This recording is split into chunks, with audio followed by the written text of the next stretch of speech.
അതാണ് എനിക്കുള്ള ഒരേ ഒരു അപേക്ഷ. കാരണം ഞാൻ എന്താണ് ചൂണ്ടിക്കാണിച്ചത് അത് പരിഹരിക്കുക, അത്ര മാത്രമേ ഉള്ളൂ. അത് അല്ലാതെ ഇതിന് ആരോഗ്യ വകുപ്പിനെ ആരെങ്കിലും മോശക്കാരൻ ആക്കി കാണിക്കുകയോ ആരോഗ്യവകുപ്പ് ആശുപത്രികൾക്കെതിരെ പ്രതിഷേധ പ്രകടനങ്ങൾ നടത്തുകയോ ജനങ്ങളുടെ സുരക്ഷയ്ക്ക് ബുദ്ധിമുട്ടുകളുണ്ടാക്കുകയോ ചികിത്സയ്ക്ക് ബുദ്ധിമുട്ടുണ്ടാക്കുകയോ ആശുപത്രിയുടെ മുമ്പിൽ ധർണാ പ്രകടനം തുടങ്ങിയ പരിപാടികൾ നടപ്പിലാക്കുക ഇതൊന്നും ചെയ്യരുതെന്നാണ് എൻ്റെ അപേക്ഷ. അതൊക്കെ ചെയ്തു കഴിഞ്ഞാൽ എൻ്റെ ഉദ്ദേശം ഞാൻ എന്താണോ പറഞ്ഞത് അത് തെറ്റിദ്ധരിപ്പിക്കപ്പെടും.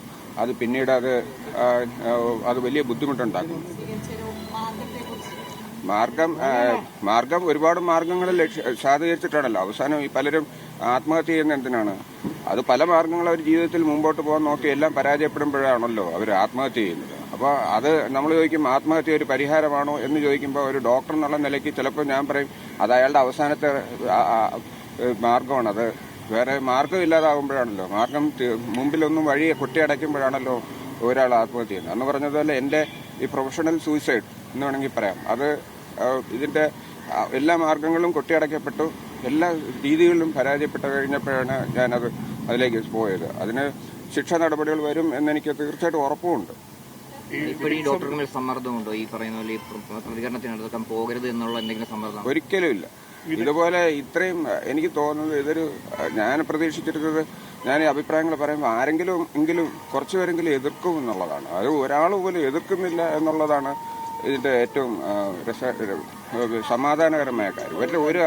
ഒരു സൈഡിൽ നിന്ന് പോലും എനിക്ക് എതിർപ്പില്ല. ഏത് ജനങ്ങളിൽ നിന്നായാലും രാഷ്ട്രീയ പാർട്ടികളിൽ നിന്നായാലും ഏത് രാഷ്ട്രീയ പാർട്ടികളിൽ നിന്നായാലും ഇടതുപക്ഷ പാർട്ടികളിൽ നിന്നുൾപ്പെടെ എല്ലാവരും എന്നെ നേരിട്ട് വന്ന് കണ്ട് ഡോക്ടർ പറഞ്ഞത് ശരിയാണ് എന്നാണ് എല്ലാവരും പറഞ്ഞത്. നിങ്ങൾക്ക് എല്ലാവർക്കും അറിയുകയും ചെയ്യാം, ഈ സമൂഹത്തിലുള്ള എല്ലാവർക്കും അതറിയും. താങ്കളുടെ പ്രതികരണത്തിന് പിന്നാലെ വലിയ പ്രതിഷേധങ്ങൾ മെഡിക്കൽ കോളേജിൽ കേന്ദ്രീകരിച്ച് നടക്കുന്നുണ്ട്. ബിജെപി, കോൺഗ്രസ് അടക്കമുള്ളവ. ആ പ്രതിഷേധങ്ങളുടെ പശ്ചാത്തലത്തിൽ കൂടിയാണ് മുഖ്യമന്ത്രി അത്തരമൊരു വിമർശനം ഉന്നയിച്ചത്. അതാണ് എനിക്കുള്ള ഒരേ ഒരു അപേക്ഷ. കാരണം ഞാൻ എന്താണ് ചൂണ്ടിക്കാണിച്ചത് അത് പരിഹരിക്കുക, അത്ര മാത്രമേ ഉള്ളൂ. അത് അല്ലാതെ ഇതിന് ആരോഗ്യ വകുപ്പിനെ ആരെങ്കിലും മോശക്കാരൻ ആക്കി കാണിക്കുകയോ ആരോഗ്യവകുപ്പ് ആശുപത്രികൾക്കെതിരെ പ്രതിഷേധ പ്രകടനങ്ങൾ നടത്തുകയോ ജനങ്ങളുടെ സുരക്ഷയ്ക്ക് ബുദ്ധിമുട്ടുകളുണ്ടാക്കുകയോ ചികിത്സയ്ക്ക് ബുദ്ധിമുട്ടുണ്ടാക്കുകയോ ആശുപത്രിയുടെ മുമ്പിൽ ധർണാ പ്രകടനം തുടങ്ങിയ പരിപാടികൾ നടപ്പിലാക്കുക ഇതൊന്നും ചെയ്യരുതെന്നാണ് എൻ്റെ അപേക്ഷ. അതൊക്കെ ചെയ്തു കഴിഞ്ഞാൽ എൻ്റെ ഉദ്ദേശം ഞാൻ എന്താണോ പറഞ്ഞത് അത് തെറ്റിദ്ധരിപ്പിക്കപ്പെടും. അത് പിന്നീട് അത് വലിയ ബുദ്ധിമുട്ടുണ്ടാക്കും.